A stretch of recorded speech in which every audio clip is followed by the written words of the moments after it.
गांधी जी अमर रहे, महात्मा गांधी जी अमर रहे, महात्मा गांधी जी अमर रहे, राष्ट्रपिता जी अमर रहे, राष्ट्रपिता जी अमर रहे। हम सभी ने प्रण लिया कि अहिंसा पे रास्ते चलते हुए हम लोग इस जो दमनकारी सरकार है इसके खिलाफ भी आवाज़ बुलंद करेंगे और लोगों के साथ मिलकर संघर्ष करेंगे। खड़गे जी ने इस संदर्भ में बयान दिया है कि देश में गरीबी कितनी है, शिक्षा नहीं है, हॉस्पिटल नहीं है, अच्छा इलाज नहीं है।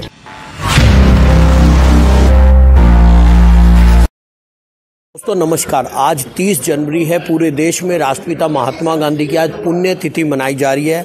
उसी संदर्भ में इस समय मैं गुरुग्राम में मौजूद हूँ। यहाँ पर कांग्रेस मुख्यालय में यहाँ पर श्रद्धांजलि उनको दी गई है। किस तरीके से यहाँ पर श्रद्धांजलि दी गई है, तमाम यहाँ पर नेता जुड़े हैं, तो उनका आगे की खबर मैं दिखाता हूँ कि किसने क्या किया। दे दी हमें आज़ादी बिना खड़ग बिना ढाल।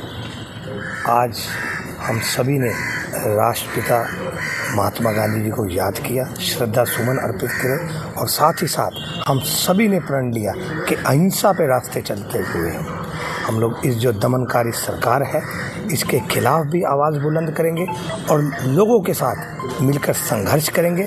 और साथ ही साथ जो एक दुखद घटना महाकुंभ में अभी कुछ लोगों की दर्दनाक मौत हुई, जो सरकार ने जिस तरीके से वहाँ पर व्यवस्था रखी, जो कि एक वीआईपी कल्चर अलग बना के रखा और एक आम आदमी के लिए अलग, कितनी दुखद घटना है। उनके प्रति, उनके परिवारों के प्रति हम संवेदनाएं प्रकट करते हैं और 2 मिनट का मौन भी आज हम लोगों ने रखा, उनको एक श्रद्धा सुमन अर्पित के तौर पर करा। देखिए, उनकी भरपाई तो हम नहीं कर सकते उन परिवारों की, लेकिन उनके दुख में शामिल होकर हम परमपिता परमेश्वर से आग्रह भी करते हैं, गुजारिश भी करते हैं कि उनको अपनों चरणों में स्थान दे। और साथ ही साथ इस सरकार को चेताते भी है कि आप इस तरीके की व्यवस्था ना करें कि जिससे किसी के परिवार का चिराग, किसी की माता, किसी के पिता, इस तरीके का कोई दुर्घटना हो, तो ये बहुत ही दुखदायी है। भाजपा हर चीज़ को एक नौटंकी का रूप अवश्य देती है। एक अलग तरीके का माहौल क्रिएट कर दिया जाता है कि जिससे लोग आकर्षित हो। दिल्ली में चुनाव भी है और ऐसी बहुत सारी चीज़ें हैं जिसको देखकर इस तरीके की जो है ये चीज़ें करते हैं। लेकिन मैं आपके माध्यम से लोगों से भी आग्रह करता हूँ कि महाकुंभ में आप जाइए, बिल्कुल जाइए, स्नान कीजिए, डुबकी लगाइए, लेकिन जिस तरीके की व्यवस्थाएं है, क्या उसमें कोई आदमी सेफ है? या आप जाके देखिए, भगदड़ हुई है, आज जाम है, 20-25 किलोमीटर गाड़ियाँ रुक रही है, तो किस तरीके से आदमी ऐसे दर्शन करेगा? तो अगर आपको इतना आप चमकाते हैं यूपी को, आप कहते हैं कि हमने यूपी का कायाकल्प करा, तो क्या ये कायाकल्प है? आज ये दिन देखने के लिए कायाकल्प करा। आप वहाँ जाके देखिए। बात कैमरे की नहीं है कि कैमरा जो हमें आज दिखा रहा है, वहाँ पे हकीकत मैं बताता हूँ, हकीकत बहुत बुरे हालात है वहाँ पर।